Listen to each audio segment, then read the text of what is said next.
Savanada yangın çıktığında bu, kaçabilen hayvanlar için dehşet verici, kaçamayanlar içinse ölümcüldür.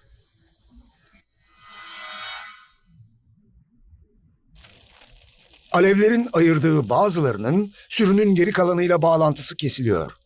Dişi aslan için sığınmak ve yavrularını korumak hayati önem taşıyor. Tek yapabildiği korku içinde alevlerin çekilmesini beklemek.